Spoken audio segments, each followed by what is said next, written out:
अब भगवान जो है सीधे पधारे कहाँ, जहाँ पे धनुष जग होना था।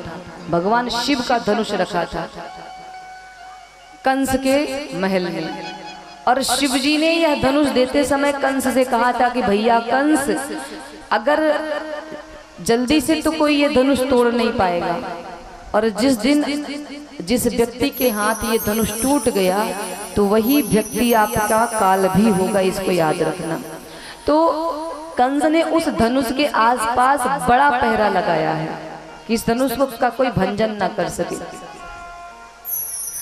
अब भगवान पहुंचे सीधे कहाँ, जहाँ पे धनुष रखा हुआ था पहुंचे, और भगवान जैसे ही पहुंचे झट से धनुष को उठाया और उठा करके धनुष को 3 खंडों में विभाजित कर दिया।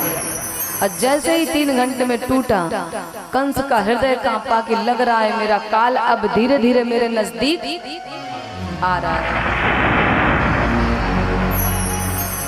भगवान धनुष भंजन किए, कुछ सैनिक गए और जा करके कुछ सैनिक गए और जा करके कंस को बताते हैं कि महाराज आपका जो ये धनुष थे वो किसी ने तोड़ दिया। बोले किसने तोड़ा? बोले आपके भांजे श्री ने तोड़ दिया। अब तो कंस और थर थर कांपने लगे। अब उसकी स्थिति और ज्यादा खराब हो गई। उसने अपने आसपास एकदम प्रशासन की व्यवस्था करा ली, भाई कि मेरी रक्षा करना। हमें भी इस संसार में क्या है, इस कलयुग में क्या है कि जब इसमें भी बहुत बड़े बड़े राक्षस हैं। कभी कभी क्या होता है कि जब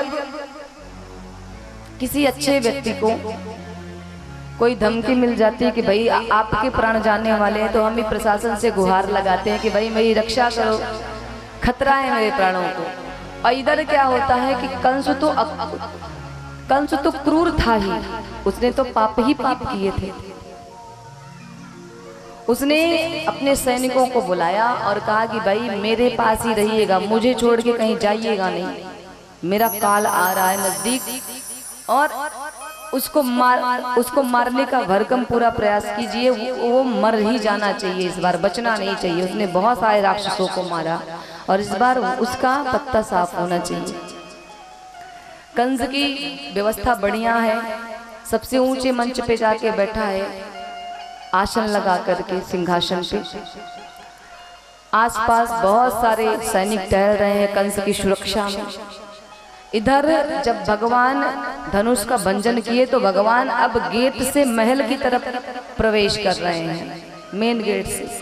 तो कंस ने भगवान को मारने के लिए खूब बलशाली पहलवानों को नियुक्त किया है कि भगवान को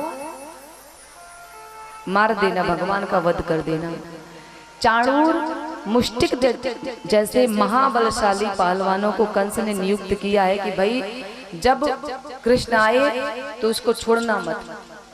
और मेन गेट पे एक पागल हाथी को खड़ा कर दिया जिसका नाम है कुवलया पीढ़ हाथी। उसको खूब मदिरा का पान कराया और उसको मेन गेट पे खड़ा किया कि भाई जैसे ही कृष्ण आए और इसको उठा करके इसका श्रीमन नारायण कर देना, तो कृष्ण का वध कर देना।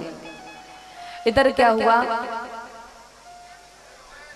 कि भगवान पधारे। भगवान ने सबसे पहले कुवलया पेड़ हाथी का उद्धार किया, इसके बाद चाणूर मुष्टिकादि सारे पहलवानों का भगवान ने उद्धार किया, सबको मुक्त किया, सबका वध किया। अब जब सारे पहलवानों का वध हो गया, कुवलया पेड़ हाथी भी मारा गया, तो कंस और ज्यादा भयभीत हो गया। अब तो उसके भय से उसका शरीर थर-थर कांपने लगा। अब भगवान ने सोचा कि इसको मारने का सही समय आ गया है। कंस सबसे ऊंचे सिंहासन पे जाके बैठा था और उसको अभी भी विश्वास है कि भाई जो सुरक्षा है मेरी, वो सुरक्षा मेरी रक्षा करेगी।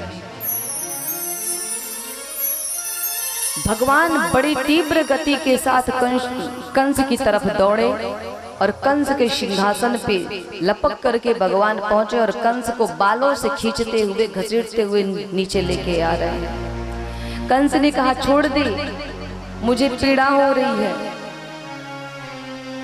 भगवान ने कहा याद करो कि जब आपने मेरी माता देवकी को बालों से पकड़ करके खींचा था, रथ से नीचे उतारा था, क्या तब मेरी माँ देवकी को कष्ट नहीं हुआ था? क्या तब आपको कष्ट नहीं हुआ कि हाँ मैं किसी के केशों को पकड़ के खींच रहा हूँ तो उसको पीड़ा नहीं हो रही होगी? तब आपको नहीं पता चला। और आज जब मैंने आपके केशों को पकड़ करके खींचा तो आपको बड़ा कष्ट हो रहा है। कंस कुछ नहीं बोलता, कंस को प्रभु घसीटते हुए लेके आ रहे हैं और लेके आकर के पृथ्वी पे भगवान ने कंस को पटक दिया। कंस को पटक दिया और पटकने के बाद कंस की छाती पे भगवान ने अपने चरण को रख दिया। अब कंस की सांस ऊपर नीचे हो रही है, छोड़ दे मुझे, छोड़ दे मुझे। लेकिन कन्हैया ने कहा आज तुमको नहीं छोड़ूंगा, क्योंकि आज आपके पाप का घड़ा भर गया है पूरी तरह से। आपने बहुत पाप किया है, तुमने ना जाने कितनी हत्याएं कराई, ना जाने कितने छोटे छोटे बालकों को मारा, ना जाने कितने अत्याचार किए, और तो और आपने अपने पिता के ऊपर भी, जो आपके पिता हैं, उन तक को नहीं छोड़ा। इसलिए आज आपको मैं छोड़ने वाला नहीं हूं। भगवान ने इस प्रकार से कंस को खूब सुनाया, उसके पापों का स्मरण कराया।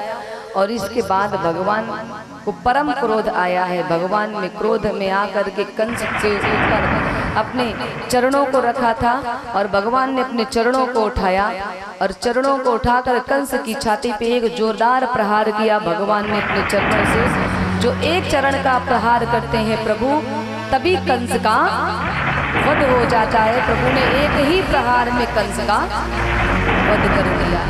और जैसे ही कंस का वध हुआ, पृथ्वी बिल्कुल निर्मल हो गई।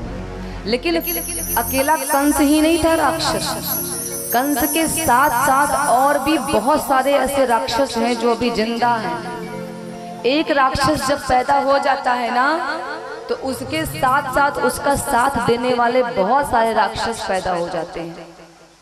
तो आज क्या हुआ कि कंस का तो भगवान ने वध कर दिया। इसके बाद वध करने के बाद भगवान सीधे पहुंचे कहाँ? माता देवकी के पास।